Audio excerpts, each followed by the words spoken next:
You're now tuned in to the Soulful Stir with Tash and Symoné.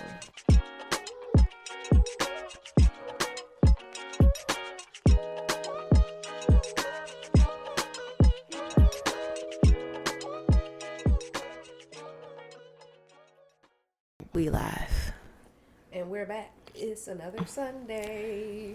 Welcome back. Welcome back to another episode of the Soulful Stir. I'm Symoné. And I'm Tash. And I'm so sorry. Y'all know I'm going to talk about church at least on one episode. And I really have to just say that I really hate that I was not of the age and the stage where I could drive and travel myself to go see Mace preach when he was preaching. Like, I wish I could have gone to see the Gospel of Mace and Betha in person. Who is Mace and Betha? Mace, the rapper. What's in Betha? His name is Mason. Is his first name. Oh, Mason Betha. His last name is Betha. Oh, I didn't know that. Yes. I learn something new every day. Yeah. He says I like Mace say it all the time. But remember, he used to be a preacher back in the day, and I wish I was grown enough to have been able to travel. Mm-hmm. You know how old black folks in the day, they used to go travel to go to different conferences. I wish I would have been able to travel to see Mace preach. Yeah. Like, I just really want to see what that was like. On the front row, like, bad, bad, bad, bad boy. Like, it made me think about that because you make me feel so good. Remember, he sampled that Welcome Back Kotter theme song for his song Welcome Back when he came back to rapping after leaving for ministry. And so when you just did that in the intro, that's what made me think about that. I'm like, damn, I really wish I would have got to see him preach. Like, I don't know. Like, I probably would have received it differently then than I do now. But definitely would have wanted to see that in person. Yeah, Mace seems real cool. And I like the show that he has with Cameron. Mm-hmm. Cameron is so, like, I don't know how to categorize him. I guess he doesn't need to be categorized, but I really like the both of them. Like, they're like funny to me. I like Cameron him. Especially. He it's just funny because be doing some ruthless shit. I don't listen to other podcasts, but I do listen. I watch their clips a lot, and I ain't gonna lie, I do like to listen to Mano, Jim Jones, Dave East, and I forgot who the other person is. Fabulous on their little podcast because they're funny, but a lot of it. I get a lot of the hot takes when I do see it, and it's just hilarious because they're just, like, people always joke and say it's a difference between, like, journalism and niggas with a podcast, and they are definitely niggas with a podcast. But I love it because they're not you didn't have to tell me. That list of people just let me know what I would have been getting into. Unlike my boy, and I don't even want to talk about this episode or at all because I can't stand a nigga. But it keeps coming up, so I think we got to touch on it, especially because I'm talking about niggas with podcasts. Cam Newton. That's so interesting because I had made a note to touch on the episode with Lady London. That's so yes, we can, please, because that's really what I'm talking about. Like, I was already disappointed in a lot of how his interviews go, but after seeing that and seeing his ego, like, him literally have a pissing contest with a woman and wave this big ego flag, because all of that was ego. It was, I did not want to be proved wrong. I wanted to be the one who was right in all the conversation. I wanted to lead it. I wanted to be the intelligent one. And I was like, you was just a nigga. Like, yeah. Or as she's Twitter very intelligent. Or as Twitter and Threads keep calling him, you just an collector. At this point, Collector is so funny. No matter what happened, it was like he kept trying to do things to impress her and to prove his ego or his powers or his authority over her as this masculine figure. And it was so embarrassing because everybody, I didn't watch the full interview in full disclosure, but when I put the pieces of the interview together, like, you can watch certain pieces, and when this one in here and you pick up on another video, you can kind of tell. And I don't even want to get into the whole him and Jazzy situation because I don't want to talk about nobody. Are they still together? Girl, together is relative, okay? We're just gonna leave it at that. I'm trying not to be that person in 2026 where I keep reading people for filth. I don't be knowing the choices nothing that they make. But I'm just gonna say, to get on the internet and complain about how you feel like a single mom after your first baby and to get pregnant again, and then to sit back and watch this man work, and I use the term work loosely, but you watch this man at work giving these interviews, talking to other women, essentially flirting with them. Because it felt very flirtatious. It felt extremely flirtatious, and there's no way that I'm sitting at home with 2 kids and I done told the whole world that I already don't feel like you're helping me, and I have to watch you and listen to you and listen to the world continuously regurgitate how you flirted with this woman in everybody's face. Yeah. On a national platform. You know, at this point, I don't even want to say national platform anymore, because we're not talking about just regular USA cable TV like we was back in the day. On a worldwide platform. I can go to Canada, I can go to Japan, I can go to Saudi Arabia, and I can use my phone to access TikTok, Instagram, Facebook, and access this interview just like somebody in America can. So now this is worldwide. Yeah. You have me looking like a straight idiot.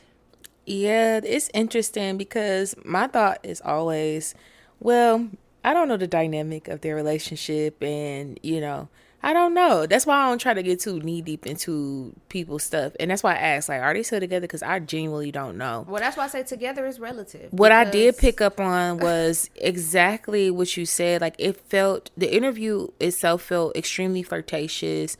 And I will say, multiple people sent me this interview, not because they felt like I was, like, so into whatever, you know, they were talking about, but because they kept saying the way they said, Lady London reminds me of you. The way she's answering these questions, in a way, like how witty she is and how quick, you know, she is. They're like, this sounds like you. And so I went to go and look at the interview, and absolutely, I can vouch for that and say that, yes, I was watching it and parts of it had me laughing, because we seem so similar, you know, not just in that interview, but I've seen other interviews of hers, because I like Lady London. She's one of few celebrities that I follow on social media, because she's a true artist, and she's a true lyricist. And I think that she does not get the shine that she deserves. But on top of that, she's really intelligent. Like, well, that's why I people sleep on her. I regard her as somebody that I like a Tierra Whack. Mm-hmm. Tierra Whack is she's extremely intelligent, insanely she's talented, very eloquent in her thoughts and her speech. And to your point, I feel like I can kind of see a lot of the similarity between me and Layla. It's like how she sat there in that interview and she kind of played him stupid. It was like, I'm gonna let you talk. You know what I'm saying? And then when I need something to say, I'm gonna say what I gotta say, and I'm gonna leave it at that. Like, I'm not even gonna let you push my buttons, because like when he kept saying certain stuff to her, she was like, oh, okay, I'm just gonna sit back. It was just kind of like, you're stupid, and you should know that, and if you don't, I'm gonna let you figure it out. Like, at one point, her facial expressions just cracked me up, and it was hard for me to tell whether he was joking or whether he was serious with her. And at one point he did say, like, I'm joking with you. And she was like, oh, okay. But there was also another point in the interview where he asked her a question about who her favorites were, and she told him, and then he redirected the question and basically was like, in so many words, like, well, that's not exactly what I asked you. And she said, well, I thought you said X, Y, and Z, and repeated what he said. But then she said, but I could be wrong. And I was like, that's so humble, like, of her. I've noticed that she's a class act. When you deal with very intelligent people that are humble, that's a fine line between the intelligence and narcissism and humility. And I feel like that is because I feel like with my intelligence, I fear on the humble side. Like we talked about on this podcast before, I have a plethora of degrees and experience and knowledge and certifications and stuff, but I don't lead with that. You know what I'm saying? Yeah, I'm a very decent person by heart and by morals. What I have amassed as far as book knowledge is just that. It's just book knowledge. You know what I'm saying? Anybody else could have done it as well. But the difference between being somebody that's extremely smart and an asshole and somebody that's being just extremely smart is how they present it. And it, like her, I'm okay when I get around people. It's so funny because I've had this experience so many times.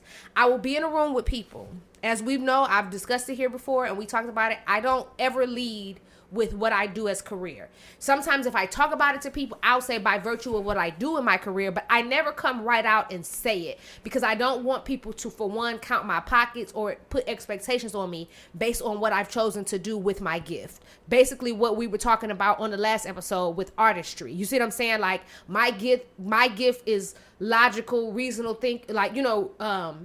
thinking skills, logic, reasoning, all those types of things. I don't lead with that because that's just a part of who I am. It's not my identity, right. But I say all of that to say I've been in a room with people before and they're talking about law stuff and they're talking about cases and situations and people's legal issues. And they're sitting there telling me, well, this is what is going to happen. And I'd be like, nope. This is what I think is going to happen because as a lawyer, blah, blah, blah, blah. And people are like, because this will happen to me. And guess what I do? I sit back. Because you're not going to argue with me about what I got the student loan balance to show I perfected. You know what I'm saying? I know this. Yeah. I do this every day. The way I earn my living, the way I eat and provide for my family is through practicing law. It's not through learning what I have through TV or through personal experience. It's because I've experienced this with a number of people and I know what the court system is like inside and out. And if you want to challenge me or argue with me on that, I will allow you to. I'm not going to argue with you back.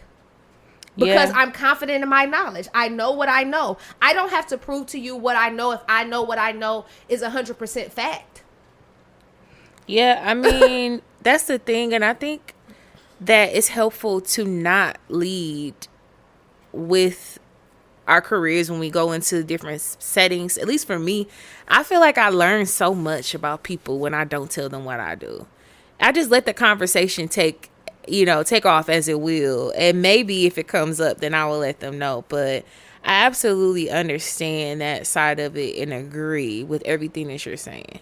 Yeah. Like, people will expose themselves in due time. And that's always my philosophy. That's all that happened in that interview. But what's crazy is that he's been exposing himself to us throughout the existence of his podcast, throughout a lot of what he does in media. I think that was just the first time that he had somebody on his show that was willing to go there with him, but do it in a way that wasn't combative. Because I'm going to say this, and people might not agree and people might agree, but I believe Natalie Nunn was attempting to do that, but she's too caught up in mess for it to translate the right way. Like, she was extremely inebriated. She was extremely intoxicated during their interview. And I think that clouded her judgment. But when you get to the root of what she was trying to say, not how she delivered it, she was attempting to do the same thing Lady London did. But the signal wasn't clear. You see what I'm saying? Like, once again, and it's funny that this conversation is literally making me think of two different, my mind thinks in movies and music, and it brought me to two different quotes, and they're both Dungeon Family quotes. But when Andre said that, he said, I'm not smoking weed or nothing. He said, because I have to keep the signal clear. And it's sometimes when you're under the influence of things, it impairs your ability to communicate effectively. Are you trying to communicate the wrong thing? Maybe not. But the way it's going to get communicated is not always the right way. True. And I say that to say, it brings it back to my other point about I think it was Cool Joe Goody who said it from Goody Mob. It's one of my favorite quotes ever from Goody Mob. When he says, listen to me now, but believe me later on. And that's a lot of what Lady London possessed in that interview to me, that energy of, I'm going to let you do what you do. Because it's all going to show itself later. Like, I tell people stuff all the time, and I be like, you ain't got to listen to me now, but later on, you going to see what I said. How many times have me and you had conversations about stuff, and I just said stuff just casually about this, how I feel like you should move in relationships and in life, and then we will see somebody talking about that same exact thing the way I said it on a big platform on a stage. You know what I'm saying? Yeah, that's it's like, true. I'm telling people because I've been there. I got the knowledge. I got the wisdom. Am I going to flex it in your face to act like I'm better than you and I know more than you? Absolutely not. You're going to believe it, but you're going to see the truth in what I'm trying to say at some point in time. And I believe it works both ways. It not only exposes the truth, but it exposes the frauds as well. And I think in that interview, that's what happened. It exposed Cam, and it showed us what she was about all at the same time. Like, two things could be true at one time. That could be a very intelligently charged interview with a whole lot of fucking clownery and foolishness in the same interview. Yeah, she didn't have to do anything. Like, No. she did not step outside of who she is naturally. You know, she just simply showed up and answered the questions. And, you know, within answering the questions, you know, she has her witty comebacks in between, or the challenging that happens in between those segments, I think. But I feel like it was it was pretty entertaining to watch overall, just because I'm reading between the lines as somebody who is also a critical thinker and someone who you know, can watch an interview and question like everything that's happening, like down to the body language and how somebody is actively listening or lack thereof, like all these different things that kind of come into play within watching a podcast. So I thought it was real interesting. Shout out to Lady London. And, you know, honestly, shout out to Cam Newton for the fact that he has created a brand for himself and the work that he's doing. And I realize that, you know, there's a lot of work and intentionality that goes into that as well. Do I always agree with what he's saying and how he goes about it? Absolutely not. But I mean, that's part of life. And like we always say on our pod, we can have an opinion and it doesn't have to be the same opinion as everybody else. Although he catches a lot of people be calling him out on his BS, like the things that he does and says. Like, they should, because sir, just because you had a few dollars and you was famous and on the football field do not mean that you are the know-it-all and the end-all be-all on certain topics. Like, what gives you the authority to be, you know what I'm saying? Like, and what's really weird is that I think, and this is just my opinion, but I feel like I think he thought, once again, proximity to celebrity and, you know, as far as relatability and being able to identify Lady London, a lot of people don't know who she is because she's more behind the scenes type of person. I will say this. I feel like in my heart of heart, he thought he was going to bring her on there and she was going to bow down to him because it was going to give her a better platform to be on his show. Mm-hmm. And a lot of people don't care about that. And I think what happens is, I think that was by design, because when you think about the last few people that he's had on there, people have been calling him out on his shit. You done caught yourself bringing these pastors, you brought Jamal Bryant, you done brought all these people on the show, and you talking to them about what marriage is and what it is, and you talk to TD Jakes talking about marriage is just this, and you don't think that, you know, when God designed marriage, we were supposed to have rings and all of this other stuff. You're sounding really foolish. And when these men of prestige and honor and of reputation, of influential reputation, when they're getting on there and calling you a fool, and with lack of a better words, or in other ways, you don't like that. So maybe you thought you were about to bring this girl on here who has, you know, proximity in the industry and blah, blah, blah, but who is not a well-known person. You know what I'm saying? Because let's be clear. People know Natalie Nunn more than they know Lady London. that is true. You know what I'm saying? You got to think about, she's not of the caliber of celebrity of the other people he's brought on there. So I think in my mind, he thought he was going to bring her on there and think he was going to woo her and impress her and make her feel like she should be happy to be on his platform. And she was like, no, sir. No, absolutely not. Yeah, her facial expressions, like, said it all. It said the things that she didn't vocalize. And I think even down to that popular clip where she asked him, like, for a word to describe himself, and he said eclectic. Yeah. And he even used that word earlier on in the interview, like, to describe her. Like, you know, you're eclectic. And I'm like, what does that mean when he's saying eclectic?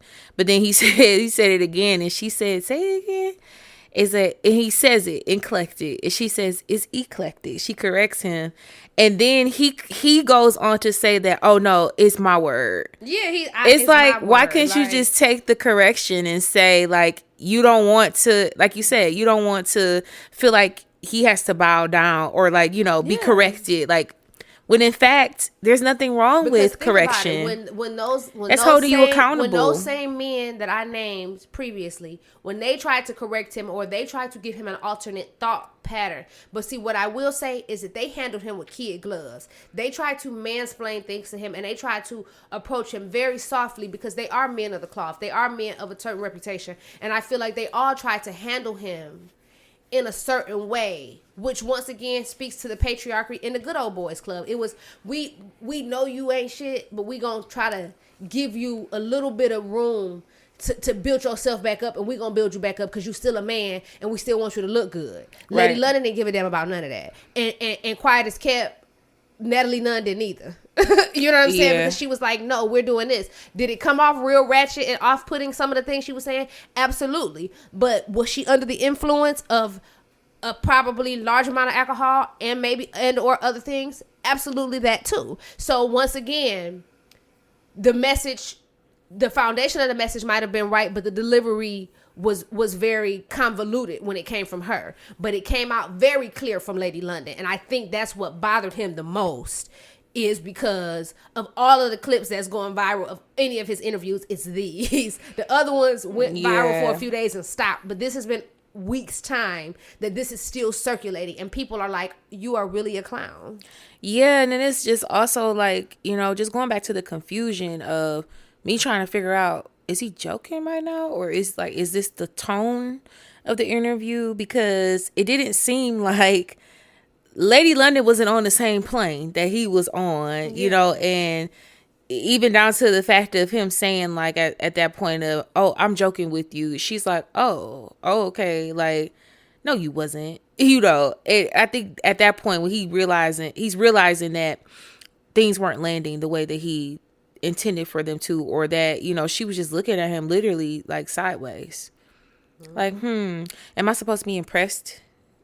Is this supposed to, you know, woo me, like you said, wheel me in? Yeah, like what? It's interesting to watch. Yeah, it's very interesting, but it's very cringy too, because it's like, yeah, oh my god, like, is this what we have to look forward to? Is people like this? You know what I'm saying? It's like, it's a real fine line, and it always seems to get crossed. It's like, okay, but yeah, that was some foolery. Like, that was real clownish of him. I've never really cared for him much, but this really sealed the deal, because at some point you're not even a good enough human to act like you give a damn about your baby mama at home with your 2 kids. You know what I'm saying? Let alone the other baby mamas you got and the other kids. But you, like, it was real flirty. You know what I'm saying? Like, real flirtatious. I've been wondering, like, So I used to follow her at some point. I followed a bunch of like celebrities that, you know, after time, but I'm just wondering, like, what is she doing now? Like, I don't hear about her as much. I will say this. Only thing I do know, which is what I was about to actually bring up, is that she's a character, and I use the word character very heavily. I'm not going to say actress. She's a character on Zatima. And it's the character that she plays is downright. It's all of this is so funny to me, because I did not know a lot about her before I started seeing her on these shows. And then I went back, you know, you do a deep dive, and I go back and listen to some of her stand-up comedy, and how a lot of her stand-up comedy, her trope was about single moms, and how would you be with somebody who had multiple baby mamas before you, and then she got with him. And her trope also, you know, one of the big things she talked about in her stand-up was about, you know, ghetto women and all of this other stuff. But the character, the person that she plays on Zatima is just, I hate it. It's like it's just ghetto. It's like, and we talked about that so many times on this podcast, about how I feel about Tyler Perry's writing and directing and all that other stuff. So I'm not gonna go into detail about that, but they wrote this character that I think is more like a caricature than a character, but it's a complete minstrel show of activity, in my opinion. She's like the girl that lives next door to Zach and Zatima, and or Fatima, and she's like throwing herself on him and all her friends, and she's just like ghetto and loud and ratchet. I'm gonna be honest, I think her character really has no place. It's just there. She's just the ghetto neighbor. And when I say ghetto neighbor, I don't mean like, remember back in the day how Tisha Campbell was a ghetto neighbor on Boomerang?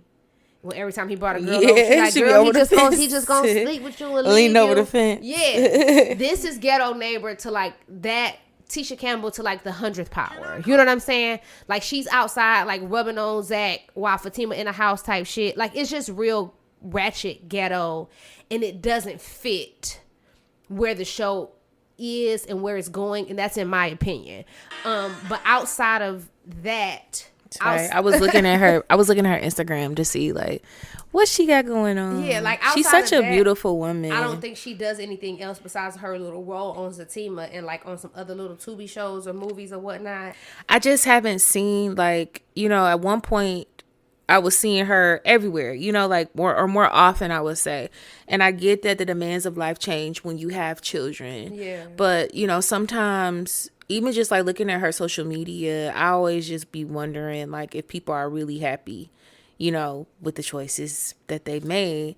But I don't to think each his so. own. And but to back what we were talking about, that's we her always talk about on this show about indoctrination and doing what other people feel is right. I feel like she let her mouth write a check her ass couldn't cash. She talked all that shit about baby mamas and how she wasn't going to be one and all of this stuff to get with a man to be troped by one of the worst baby daddies in his, like, that we see, that you, and then you come back and you make more content about how he's a bad baby daddy, and then you turn around and have another baby by him.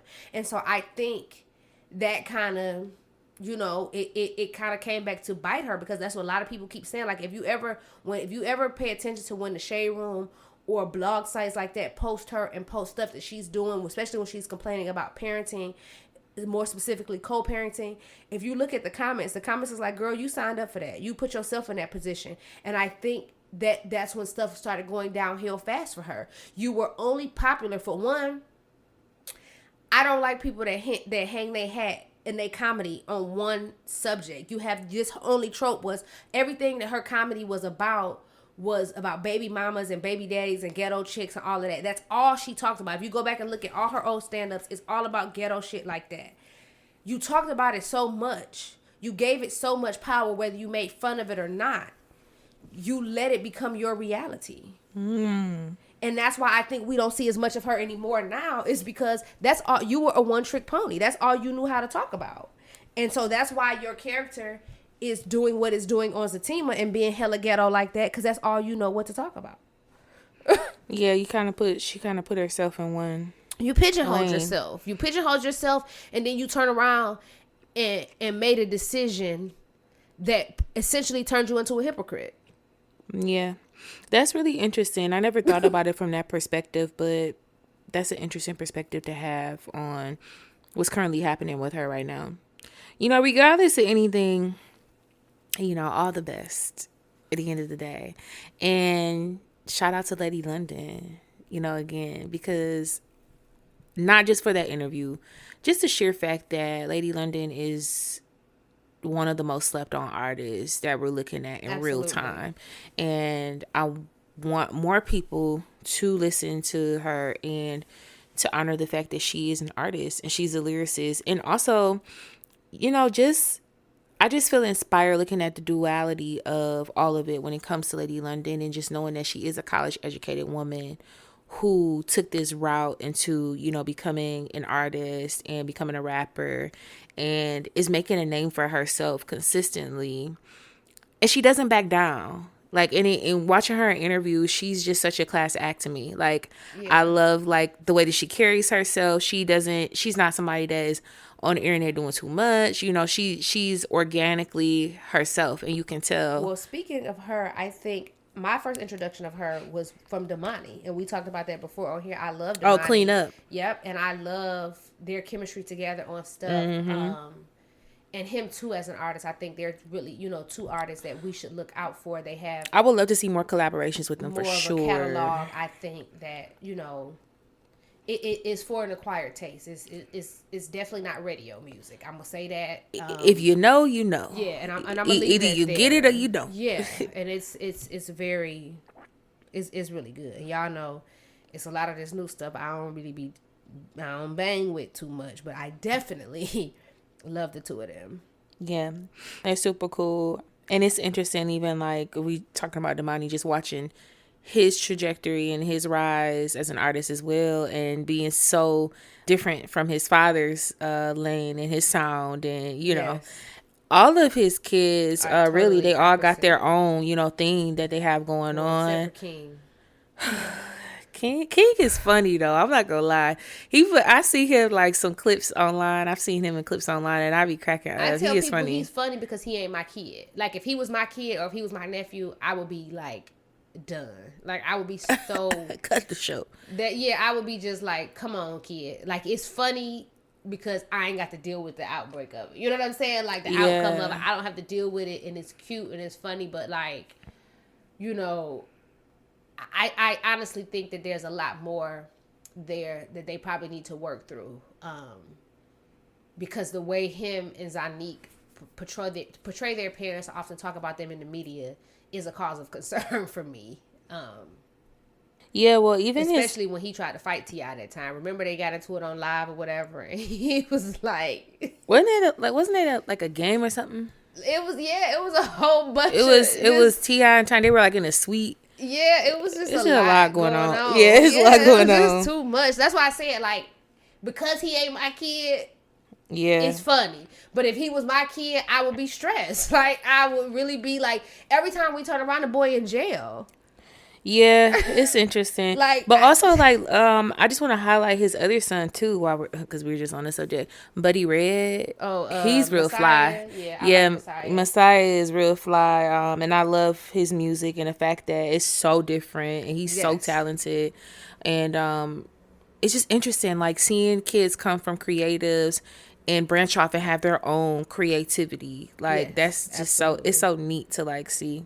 And there's several other artists that we can look at who have kids that have done the same things, grown up in that creative life, children of creatives, and they branched off and created a name for themselves, or we get to see them blossom in real time and grow as artists. That's real dope. Very dope. So I want to talk about something just to kind of hit on finding comfort in your solitude, being by yourself. This is something that's been coming up for me, and I feel like we touched base on this loosely in other episodes. Maybe we were talking about something else directly, and it led off into us having a conversation about solitude. I don't think that people practice truly being in solitude with themselves in regards to relationships, romantic relationships. I don't think that they practice it enough. No.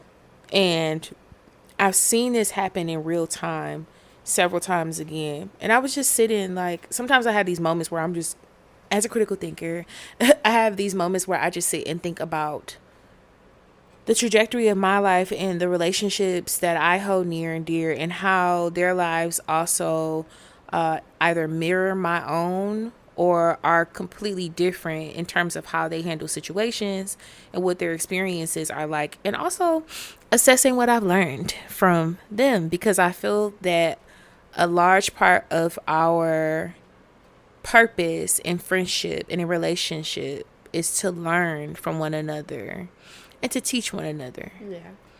Whether it's intentionally or not, right? So I have friends that I've noticed, they might say like that they're okay with being alone in the seasons in which they are alone, but for some reason I know that to not be true. And the proof of it is in the way that they kind of go through these periods of chasing after people that seemingly don't really mean them well. Yeah. All for the point of them to be able to say that they have a partner, or to be in company of someone, to feel something, whether it's you feeling a responsibility to take care of somebody, to love someone, to be on this new adventure with someone and have a whole new relationship that you're learning and cultivating.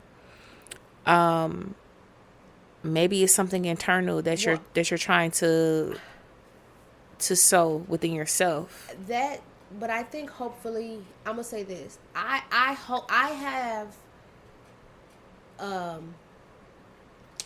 unexplained optimism toward believing that in the next few generations, or however many generations of civilization that are going to come after us, I have some kind of hope that that won't ever be a problem.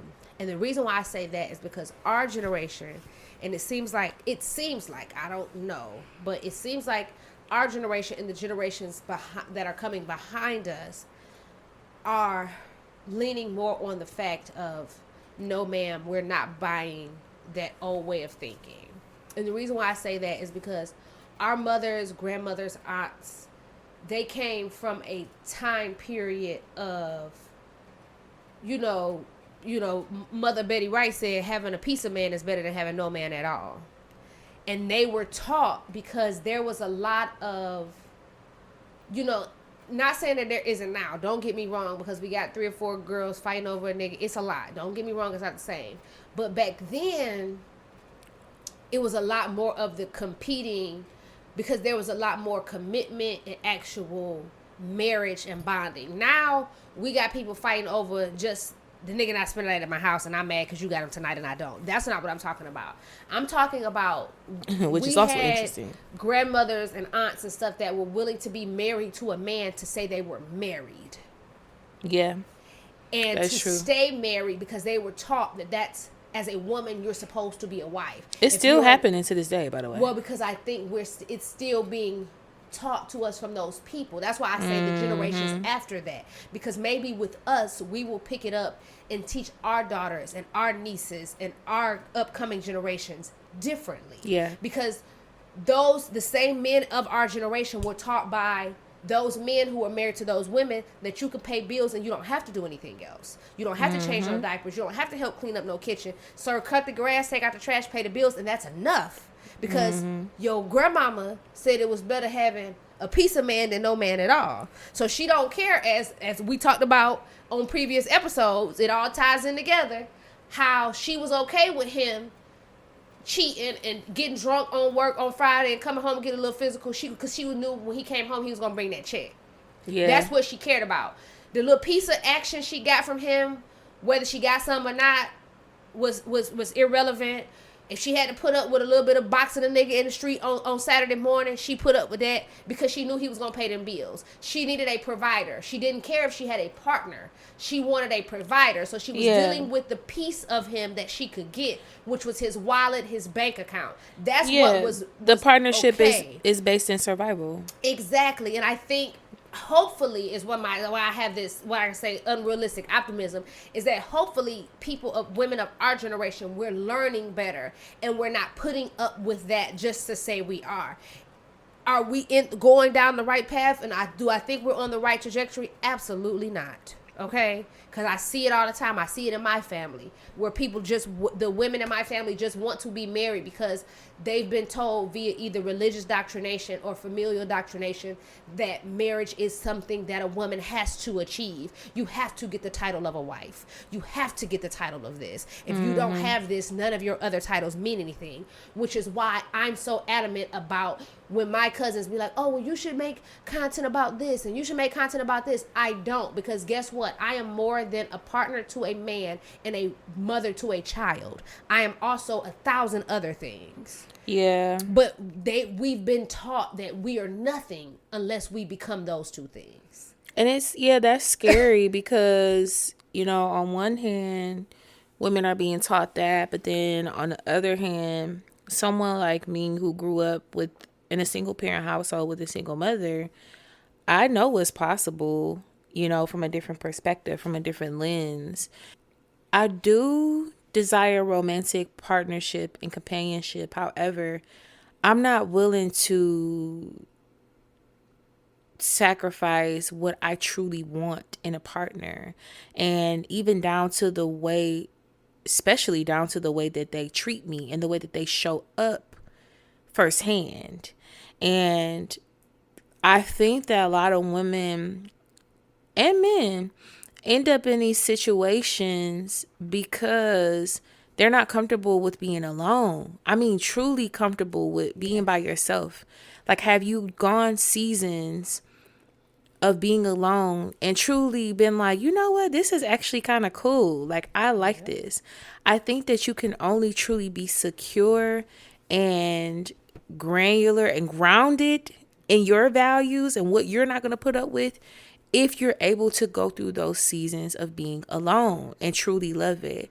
What sparked this thought or me wanting to talk about this, yesterday I was on the internet. I was on Instagram, and there's this lady, I didn't even get her name. I just, it popped up on my Explore page, and she's someone who is a certified life coach. She helps people with romantic partnerships and life, decisions, things like that, right?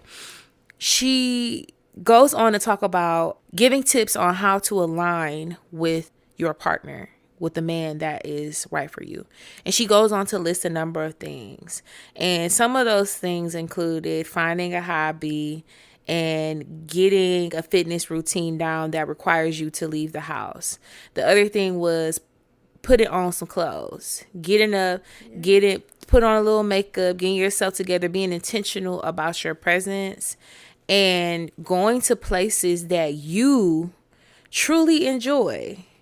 And you can go and you can sit at and have a good time by yourself. But I talked about that in a previous episode. It's like, if you don't, remember when I was like, I don't date men who don't do for me what I do for myself. But a lot of that is because I've mastered the self-care and the self-love of taking myself to nice places. You know what I'm saying? Like, doing nice things for myself. And that's because, once again, I can do them by myself in that solitude. So that was her point. And then in the point of her listing these things, not one time did she name anything that was specific to a man or a woman. Yeah. It was all aligned with practices for yourself.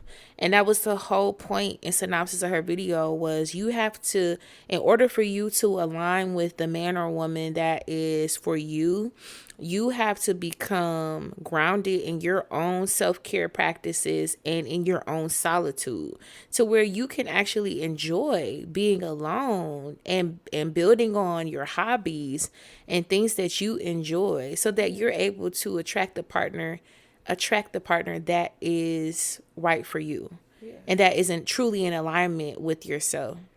Otherwise, I feel like there's a high level of desperation that comes with people just, I gotta have somebody. I know several people that are like that. Like, I have to have a man around. I gotta have a man with me and in some capacity. And so that desperation leads you sometimes down a rabbit hole of unhealthy decisions, of unhealthy relationships, of you signing up for things that you don't want to be a part of. You actually don't want this for your life, but because this is what's in front of me, and I'm not comfortable being by myself. I'm scared of being alone. Yeah. Let me grab onto this and just let it drag me and see where it takes me.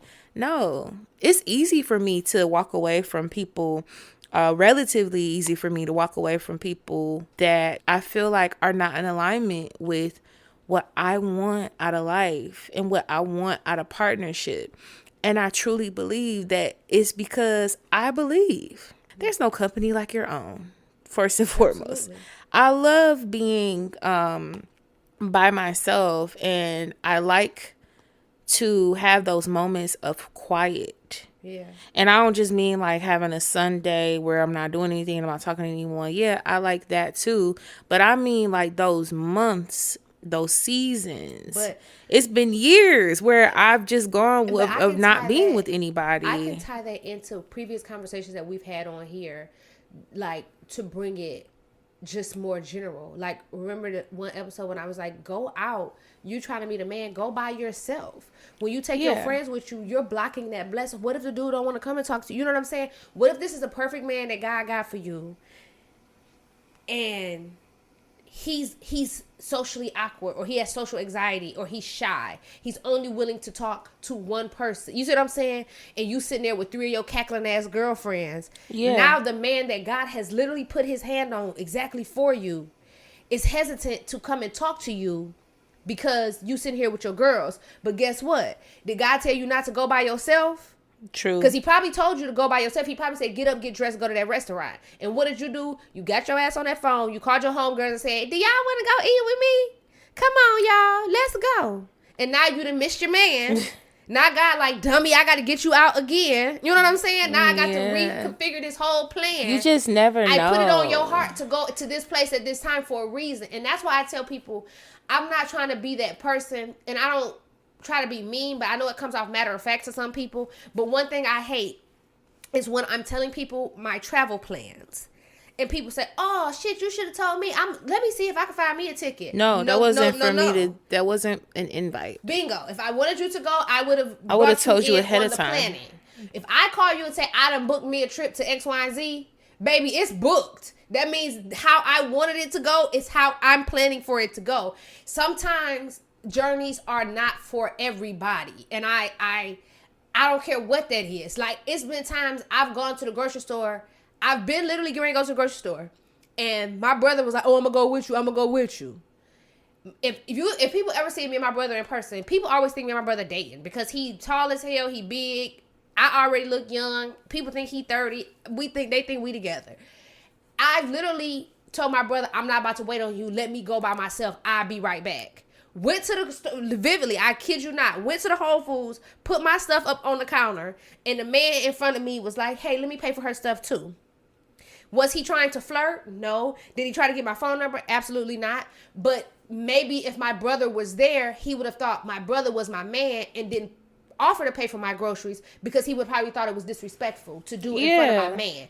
I left my brother at home because everything in me said, go right now. God said, go right now by yourself. Don't wait on John. You can come back and pick him up. And I was like, John, I got to bring the groceries back home anyway. You just go ahead and take your time and get dressed. I went and got the stuff. Didn't even have to pay for it then. You see what I'm saying? Mm-hmm. That's a blessing I might have lost if I was disobedient and I've taken people along on a journey that's supposed to be for me. I'm a person who thoroughly believes if God gives you a plan, he makes provision for that plan. But sometimes he tells you along that plan, this is your single season. Back to what you were saying. You're supposed to be single.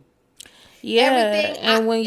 Women talk about that like, oh, I broke up with him and damn, I got a better job. I got a better house. I got a better this. Because everything that you were supposed to be getting did not need to benefit that person. Yeah. It is your time to be single to get all the stuff for you and not use those resources on other people. If he wanted you to use them resources on other people, he would have made space for them on that journey with you. And I'm a firm believer in that. Like, sometimes it's meant for you to be single so you can run up a check. You know what I'm saying? Get your money up. Save some money. Get your life together.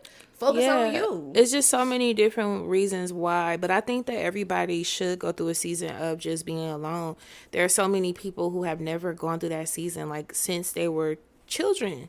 High school have always had middle school for some people always had especially somebody people that had siblings like in the house and all of that other stuff like and like companionship is cool and to have relationships in proximity that's healthy, you know, to engage with people the way that you want to, but to truly, I feel like in order for us to truly attract what's for us, we do have to go through those seasons, those periods of solitude, to just know, like, and also in those seasons to question, what is it that I truly desire? Like, what is it that makes me happy? Or what am I not going for? What did I learn from the last situation I was in?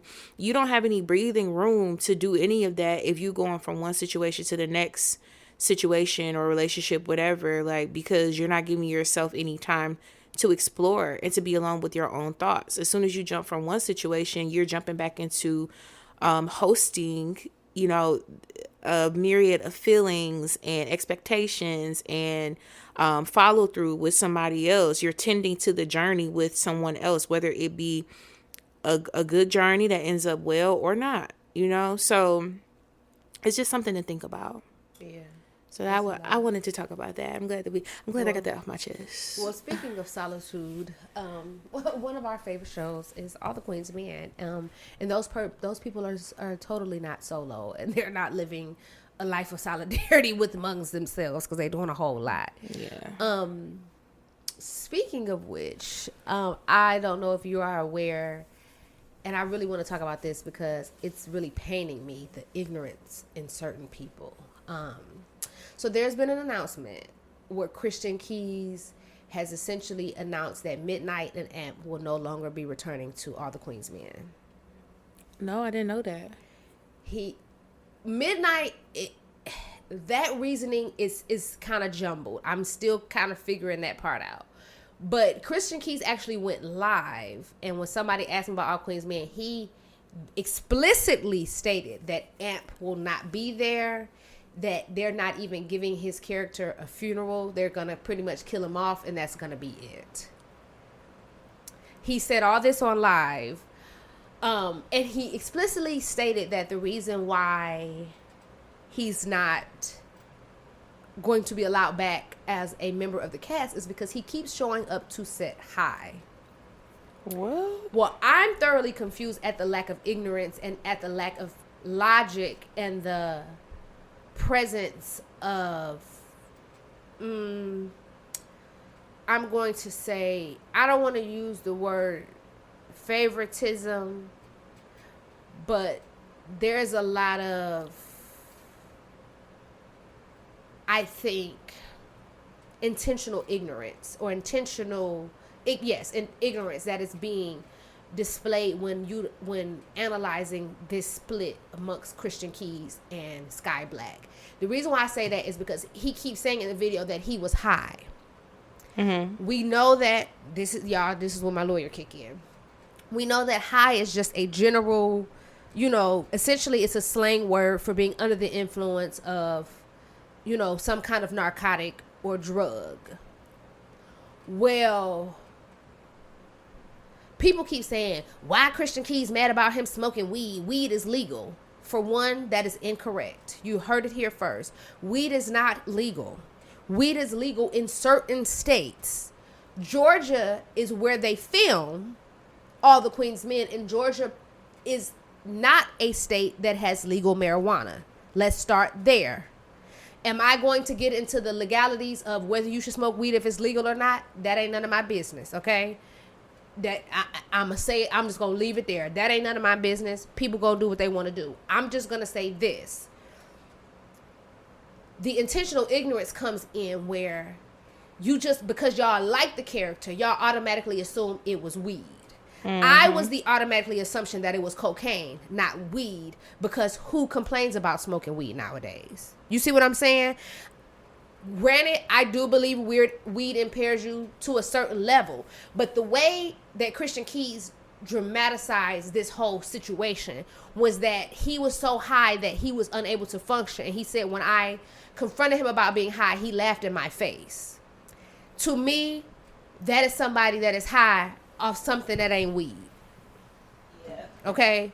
I myself have experienced, okay, enough weed highs to know that it ain't typical behavior of that type of accusation.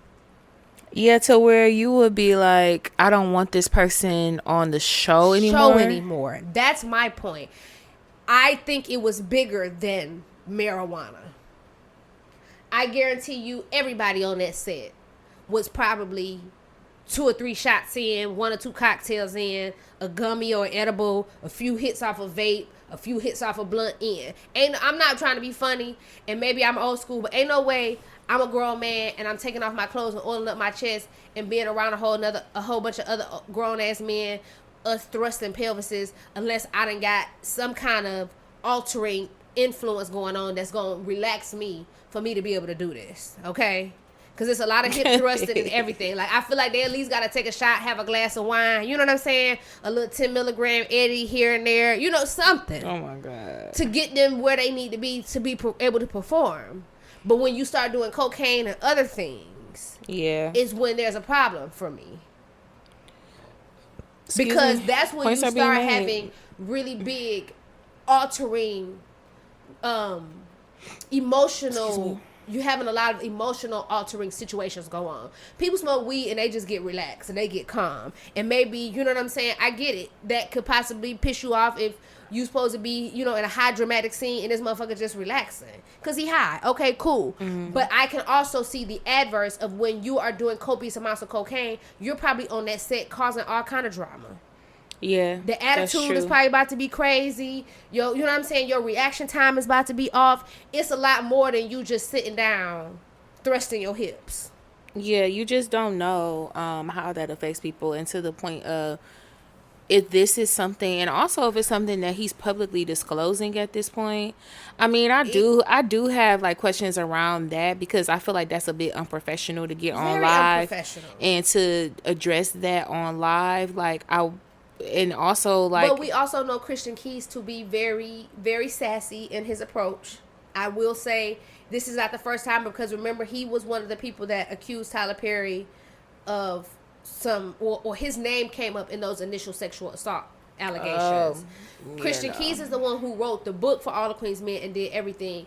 And I think BET ended up bringing Tyler Perry in later to help with the production and the writing and some of that other stuff, because All the Queen's Men is based off Christian Keys' book, and it's called like Ladies Night or something like that. It's based on his book that he wrote. That's not a Tyler Perry show. It's a Christian Keys production. But naturally, you know, I'm not trying to be funny, and y'all could crucify me for saying this, but I'm going to say what I feel, because this is my show, this is my studio, this is my mic, I'm going to say what I want to.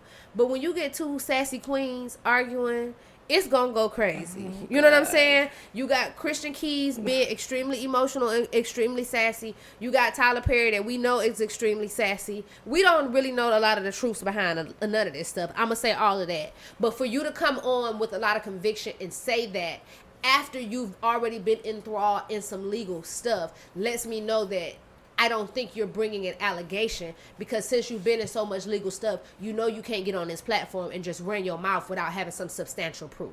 You see what I'm saying? Like, he ain't somebody like a Tasha K to me. Like, you smart enough and you logical enough to not come on here and I think put yourself in a position where somebody can retaliate because you running your mouth. Yeah, I mean, that's a good point. I'm just gonna always like question the professionalism behind what he's saying, because sassy. At the end of the day, like, yeah, you can have your proof of everything and you be telling the truth, possibly, who knows, but there's no way that me as a business owner, as someone that is a chamber of many secrets and things, or just, you know, has doings with people in a professional manner, I'm not about to hop on live and say anything about anybody that I'm working with to yield to that point, especially concerning them partaking in any kind of substances.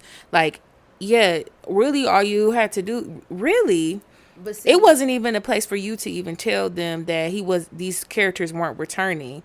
Like, there's a way to go about doing that and to release that information if it needs to be released. But to my point, when you talk about somebody sassy and somebody that's back to our initial conversation at the top of the episode about Cam Newton, when you got somebody who's so ego driven and they're trying to justify their actions and who they are and how they're moving, they're going to move in ways that just seem very out of place. And I think that was very out of place for him to acknowledge that, because he was on live and I think people was asking him questions about the next season. And you could have just said, you know, we'll talk about that after the season airs. Like, you could have left it alone. Yeah, or just say, like, we have a few season updates that are coming soon. Yeah, things are going to be changing, blah, blah, blah. But from what I know, from what I gathered from watching the live, this is going to be the last season.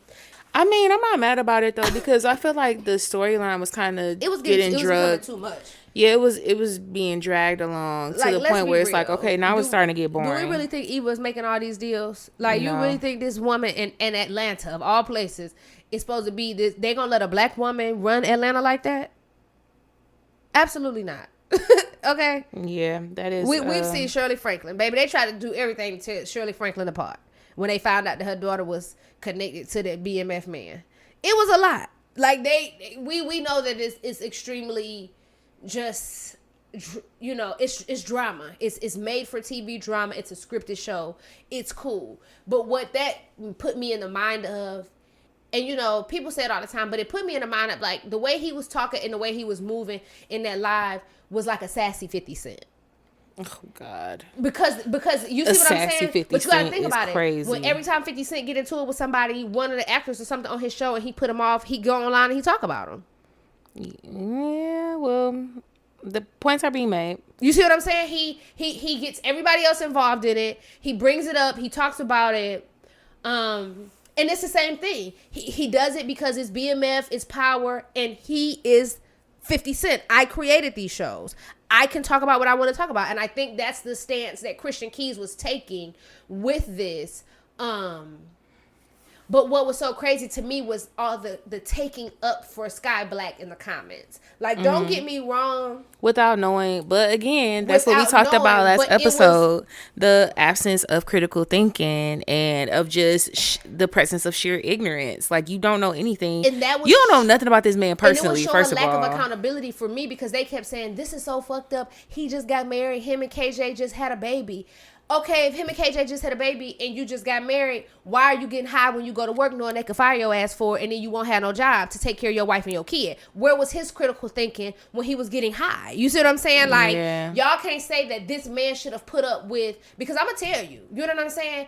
As an attorney, if I ever go into private practice, if I have a paralegal come to work smell like weed, I'm going to have a problem with it. We're going to talk about it.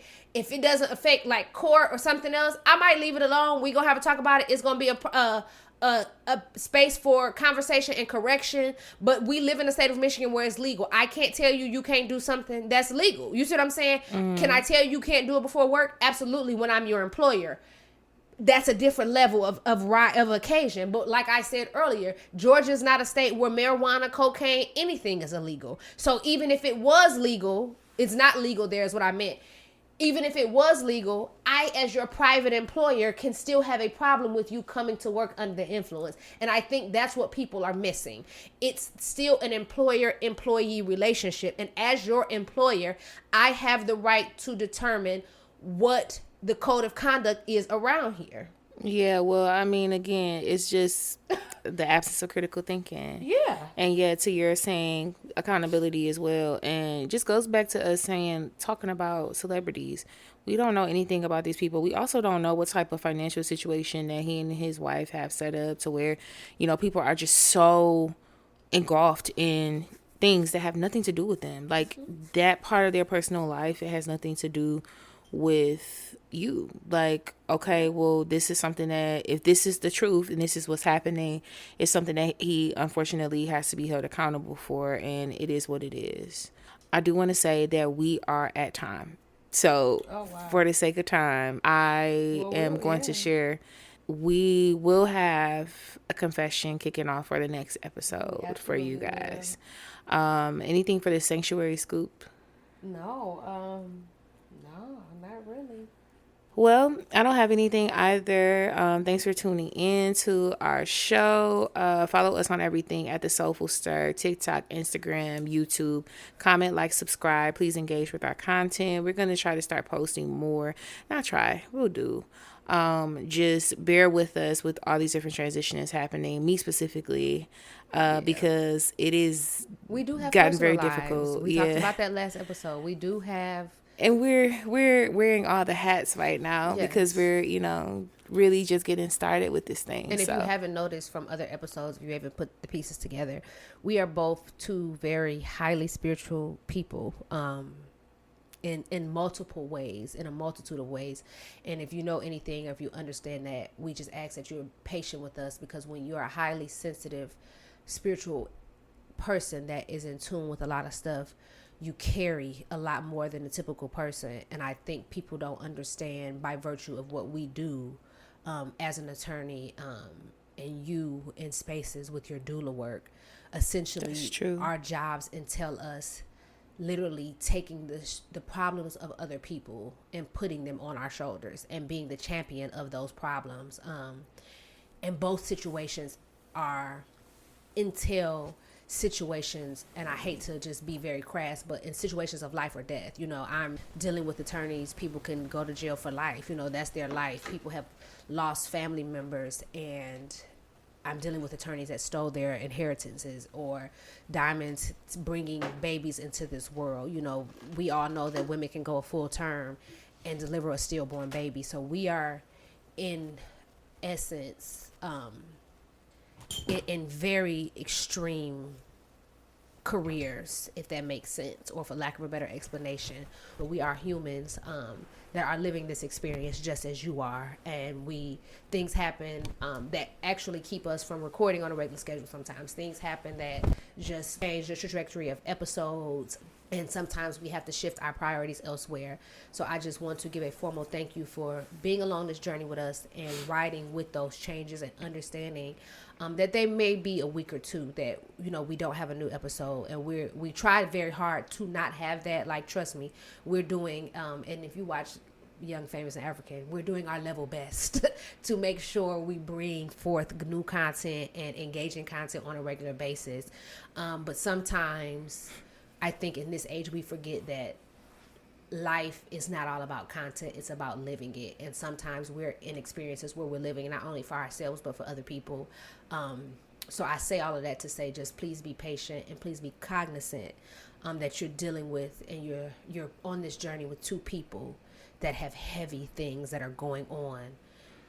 That's what makes us unique. Yes, that we're required to do and that we're paid to do for other people. But, you know, we're both battling grief. We're both battling transit. We're both in transition. We have a lot going on, which is why these conversations sometimes go down a path that we weren't expecting. But it makes for good conversation. It makes for good content. So once again, I thank you all. Thank you for being a part of this community. And thanks for understanding when we do have trials and tribulations that keep us from being active for you all. Yes. Well, thank you for listening to another episode of The Soulful Stir. Over and out.